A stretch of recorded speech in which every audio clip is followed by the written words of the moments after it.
right, new week. We'll recap a little bit about the win this weekend. Excited about it. Obviously, the one thing that we're not excited about is the injury that a lot of you saw that was out there on social media. Harold Perkins will be lost for the season with a significant knee injury. We're not certain about the specifics relative to time and place for surgery, but it looks to be, an ACL injury. And again, more details relative to that I can't get into right now, but certainly an injury that, we feel terrible about, especially for Harold and, the work that he's done to put himself in a great position.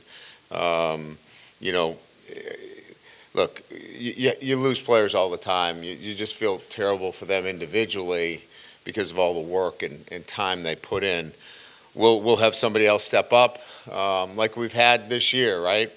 We lose Jacobian, and, that was a tough loss for us. But a true freshman, Ahmad Bro, comes in. Does a great job for us the last 3 weeks, and plays great football for us. We lose John Emery. And another true freshman comes in, and Kay Durham. Does a great job for us.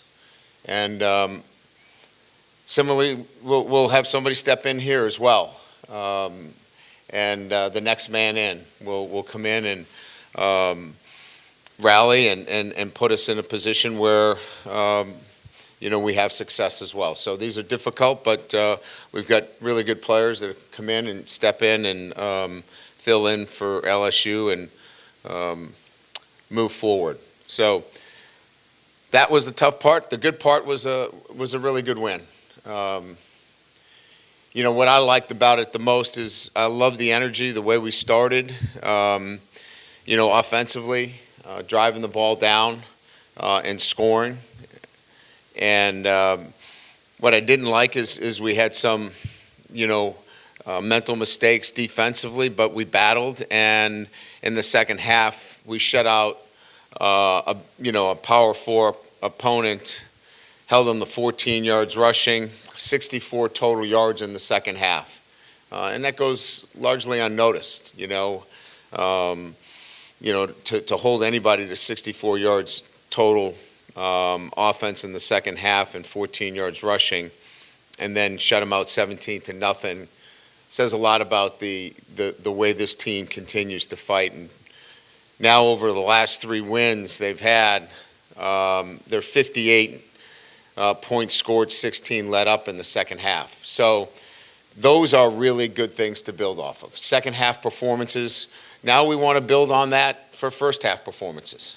But we know we can dominate our opponents in the second half, and now we've got to be able to do that for 4 quarters. So a lot of really good things to take away from that, and a lot of things that we got to continue to build on.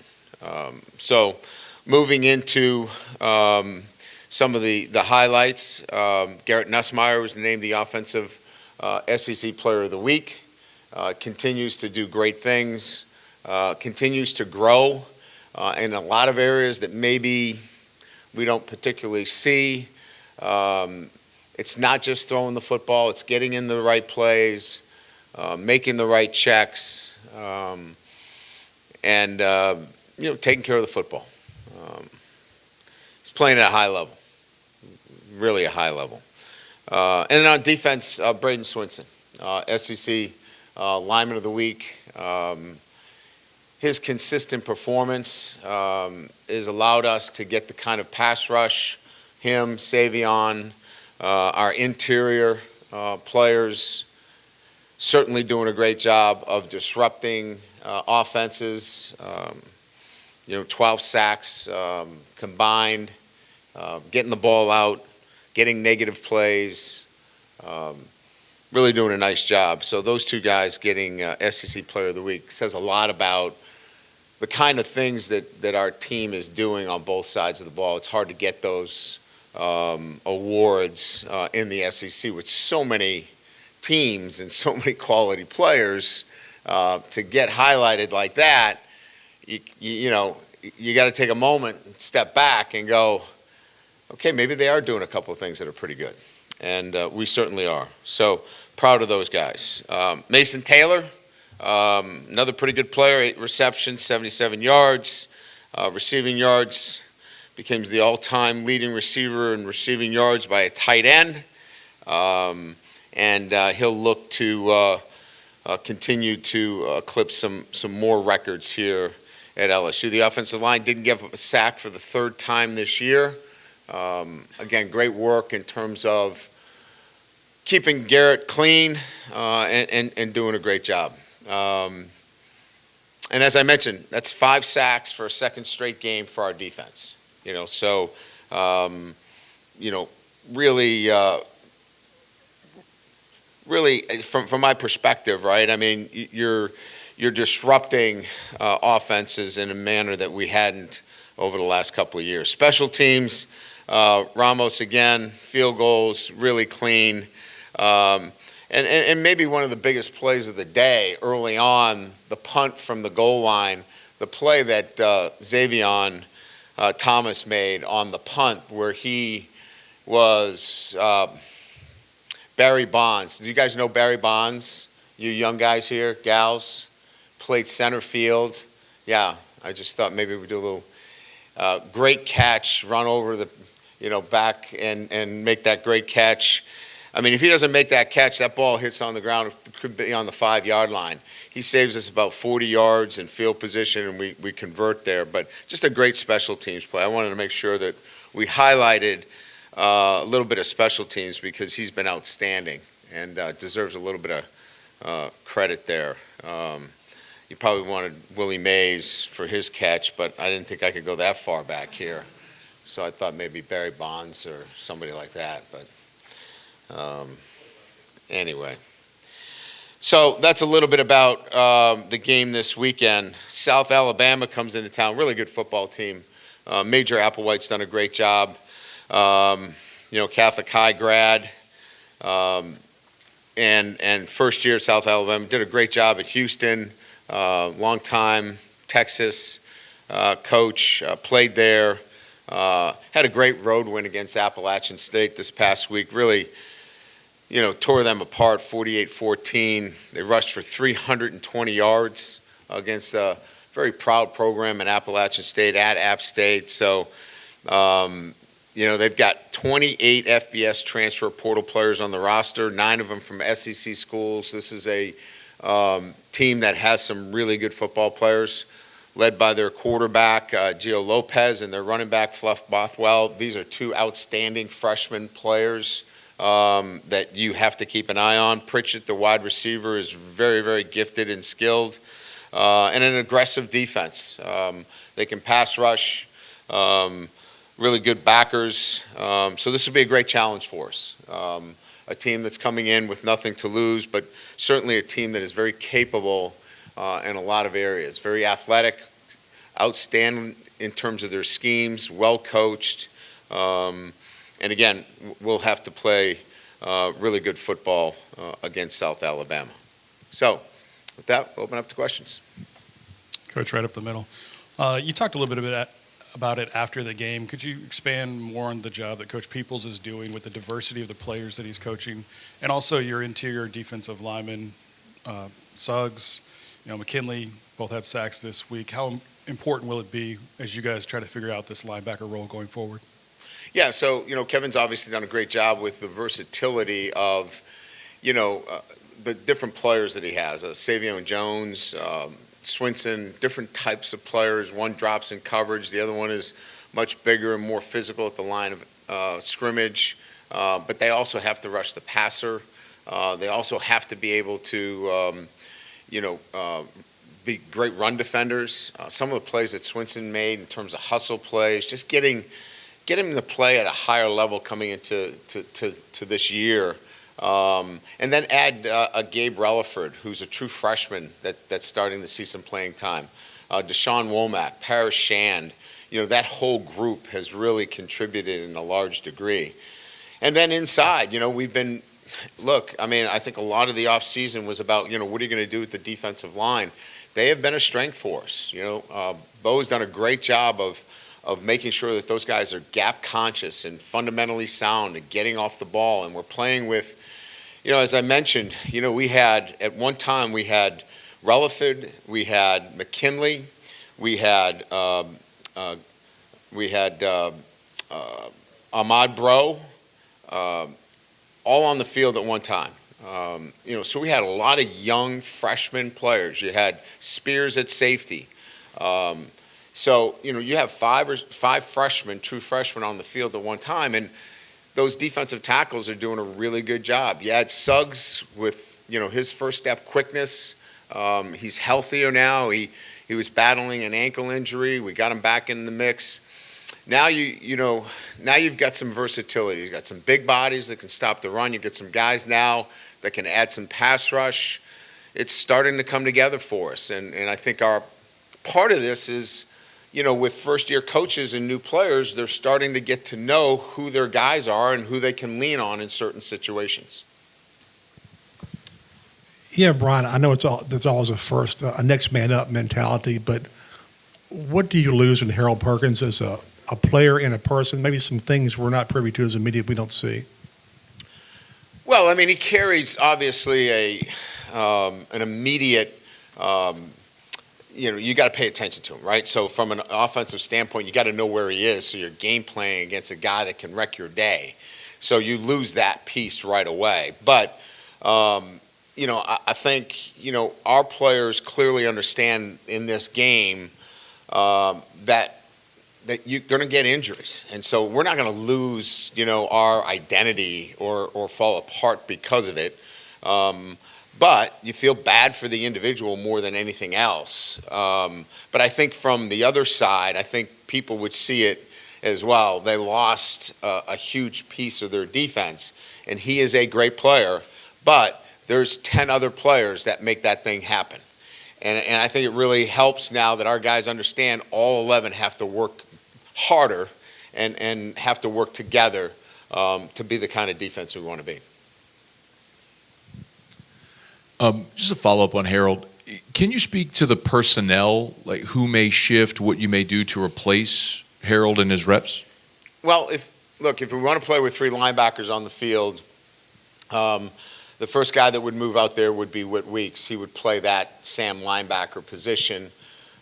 Greg would move to the Mike linebacker, West Weeks would move to the Mike linebacker, and Greg Penn would play the Will. So if we wanted to be in Buffalo, we feel like we're still in a really good position. We would probably activate Xavier Atkins as the next Will in that kind of situation. So that's where we would be if we wanted to stay in the configuration that we were currently in last weekend. We would probably look at also going back into a star position with Major Burns playing the star, backed up by Kylan Jackson. That would be the other kind of look that we would have. So we have the versatility to be in either one of those defensive structures. When you see the disruptive plays, y'all made disruptive plays are up, and I would think your turnovers are causing it, and then you give up a big play or something like that. Are you able to have patience with it and say, okay, those things are still happening on occasion, especially in the first half. As you said, the second half was better, but are you seeing the progress that you want to see overall? Yeah, so I think you have to look at what are the big plays, right? The ones that you don't accept at any level are the big play runs, right? Where you don't have structure to your defense and you don't have the levels. The runs that we saw against South Carolina, we eliminated those. They were not part of what happened on Saturday. These were mental mistakes. We didn't cover a back coming out of the backfield. We didn't come out of a blitz pattern when we should have been coming out of a blitz pattern and not recognizing, what that was. We got beat on a fabulous throw down the sideline on a back shoulder, I can live with those. Those are competitive plays down the field when you're in man-to-man coverage. Maybe the ones that we'd like to be better on are, the in-breaking routes in man coverage. Let's take away the inside, right? Let's take away the inside. Force the ball outside. Those are the things with some younger players that we've got to just be better at. And those are the areas that we believe that when you walk away at the end of the day, those are correctable, right? the big play runs for 60 and 70 yards, they can't happen. Those are unacceptable. Those were corrected. They can't happen moving forward. There's going to be those occasional plays down the field. We eliminated them in the second half. I think we're on the right path relative to what we want to see defensively. Now let's do our job and eliminate some of the mental mistakes that we saw in the first half. Can you help me understand the schematics behind Buffalo versus your star packages? Is it as simple Yeah, as- 3 linebackers versus putting a nickel in. Is it just pass coverage versus run support? What do you like about the two? Well, it's really formationally driven. So let's call it as it is. Harold Perkins was gifted enough to play a receiver and play both as a linebacker and a nickel. We don't have any of those guys hanging around the locker room other than one. So, you're either in 3 linebackers, right, and then have to deal with that linebacker being in space and covering a lot in space, i.e. against most likely a receiver, or you got to take him out and you got to put a guy that's a hybrid that can play a little bit, in the box, but mostly in space. So that's generally what you're dealing with.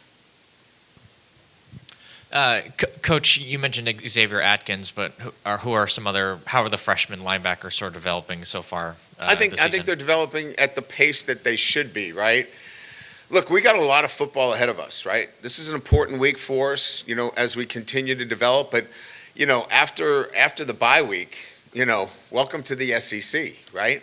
We go 7 weeks with, bang, bang, bang, straight of SEC competition. So there's a lot of football ahead of us.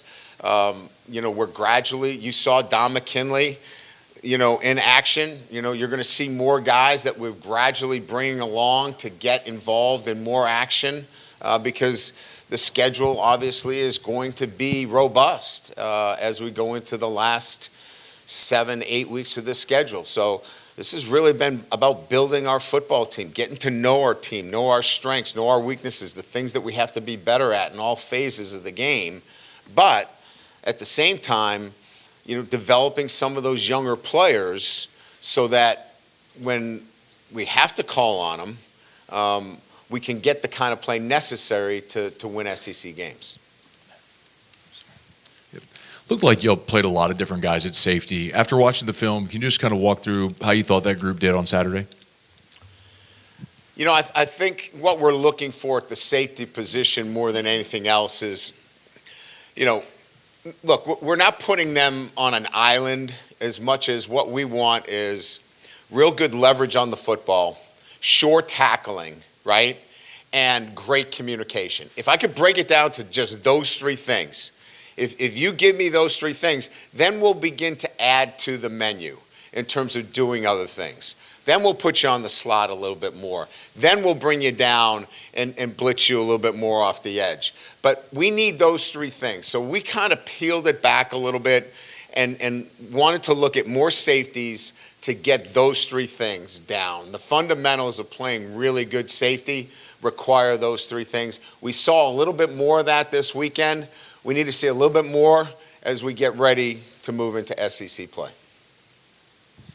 Hey, Coach River here. You mentioned it on the offset there, but Braden Swinson, back-to-back weeks, I think he's got 5 sacks these last 2 weeks. What has allowed him to kind of have this, break out the last couple weeks, and kind of what did you see for him this offseason? I think I said this after the game. It takes 2. It takes coaching, but it takes a player that is committed to that and has worked at it. He has worked really hard in the offseason. He's had a great offseason. He's trained the right way. He's done all the right things relative to nutrition and taking care of himself. He's highly committed. No, he's a veteran player, too. He's played a lot of football. But I think the coaching and I think his want and desire to be the best, it's really connected well with him and Coach Peoples. Coach, you talked a little bit about South Alabama's offense in your opening statement, but could you share some more about what makes these guys so explosive and how challenging it'll be to defend them this week? Well, I think you always got to start with personnel. I think the back is really good. He's 218, 220 pounds. He's physical. He's not elite speed, but he's got great vision. He keeps moving his feet. I mean, he's just a really good back. I mean, and you'd be so surprised watching him that he's a freshman. The quarterback's 220 pounds. He's averaging, I think, close to 8 yards every time he touches the ball. Just extremely efficient, and the scheme is outstanding. I mean, I think Major does a great job of, changing things up formationally. They've got a really good scheme in the way they do things. It's not just a two-man, offense, because the receiver's really good as well, but solid offensive line, good scheme, well coached, and the quarterback is difficult to bring down too. Hey, Coach, this is more just making sure on Harold, with him being draft eligible next spring. You don't have any information that would undercut the assumption that he has played his last game here, and Oh, I don't think any of those decisions are made. Way too soon for him to, or his family, to have made any kind of declaration whether this is his last game or not. I think they're just trying to get a hold of the surgery and the rehab associated with it. He'll take all that into consideration, and then when it's time to make a decision, he'll make a decision. Certainly he has plenty of time before he has to make that decision. if it is, could you just offer maybe some more big picture comments on his 3 seasons so far? That what isn't, the impressions? Well, it's been 2 seasons and 4 games, so it's not even 3. So, again, I think it's really too soon for us to get into any of the, what happens if this is his last season. It's 2 seasons of competition in 4 games, and I think probably just rushing any kind of comments relative to whether this is his last season or not. I think we'd have to probably just tap the brakes on that. Coach, how's Alexander, and if he has to miss any time, how do you feel about the depth at your cornerback position now that we're 4 weeks into the year? Yeah, Zai, right now we would list him as questionable, but that could change. We don't have to get into that reporting because it's not an SEC game, but I would say he's questionable right now. We'll see how he feels tomorrow. But we've got some flexibility there. I feel good about the corner situation. We've got some depth there. We can move some guys around. Position flexibility with Javian Toviano can flip over to corner as well. So we're in a pretty good position there. The coach over here, so Xavier Thomas, you just talked about the play he made on special teams, and you see you get him involved in the running game a little bit, the short passing game. Just talk about his versatility and all that he brings to the table for y'all. Yeah, I mean, I just like the way he plays the game. He plays it with, right on the edge with kind of almost a recklessness, but under control. He plays with confidence, plays like a veteran that's been there. And look, you love that because you want to go out and, especially in special teams, you want to go out and make blocks for him. You want to go out there and give him a chance to make a play for you. I think he's the best in the country. So why wouldn't you want to be on that team? But I think it's the same way on offense, and he's carrying that, to what he does in running routes and running the football. We missed the block on that counter. If we just kick out the end, that thing's gone for a touchdown. We just miss a block there. So, I like what he's doing. The versatility, as you mentioned, is what he brings. Hey, Brian, 2 questions for you. I'm curious if you've ever matched up with Major Applewhite in any games in the past. What do you kind of remember about those if you have, and maybe how some of his schematics or thought processes have changed? And then 2, how are you guys able to, I guess, somewhat accurately replicate what defenses are giving you guys in practice for Garrett to be able to go out and play the way he's been playing? I have not, but I know Major Applewhite. We got a chance to spend a good amount of time together in off seasons in the past, clinicking and getting to know him, and got to know him since I've gotten to LSU with his contacts and relationships here in Baton Rouge. I have a lot of respect for him and what he's accomplished in his career. I think we've been, a bit within the realm of giving Garrett what to expect, but it's been a lot more pressure fronts than we expected. We thought we'd get teams backing off by this time, but they haven't seemed to do that, which, has worked out pretty good for us too. He's thrown the ball effectively. Again, I think from our perspective, it's even changed our thought process a little bit in terms of, preparation, is that, we have to even take another segment of practice and just have our run game focused on, more pressures. Because if teams are going to continue to do that, we have to look at, what that run game looks like with even more hats. You got Kyle Parker in the end zone. Yeah. What does that mean for a young player to score his first touchdown and his confidence moving forward? Huge. I've always said, how do you get these players confidence? They got to go make plays. Confidence comes with making plays. You could talk about confidence all the time, but he needed to go and make a play. And he made the play, and that was one of the worst dances that I've ever seen in an end zone. He looked like me dancing. So we're going to work on that next. But it was so good for him. He's worked so hard. He had the injury, kind of set him back. He had a great camp. And I thought he was poised to really break out. And then he had the elbow injury that kind of set him back. So I was really happy for him to get that catch. And I think that's going to really help him moving forward.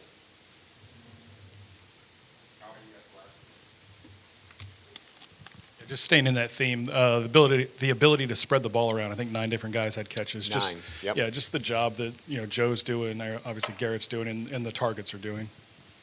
Yeah, I think it's the nature of the offensive structure in terms of what we've done and how we've done it. I think Joe and Cortez has a large hand in the passing game in terms of making sure that.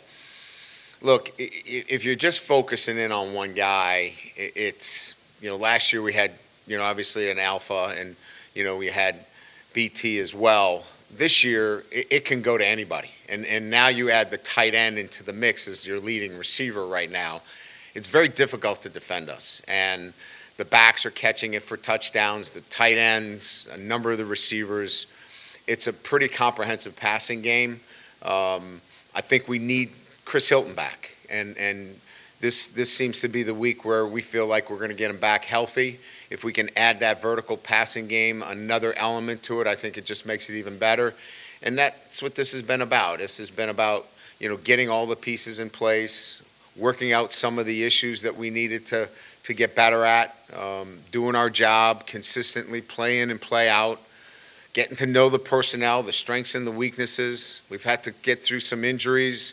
Unfortunately, a big one this weekend, but, we'll get through this one as well and, play a really tough opponent this weekend in South Alabama. So then move on from there. Good? All right. Thank you.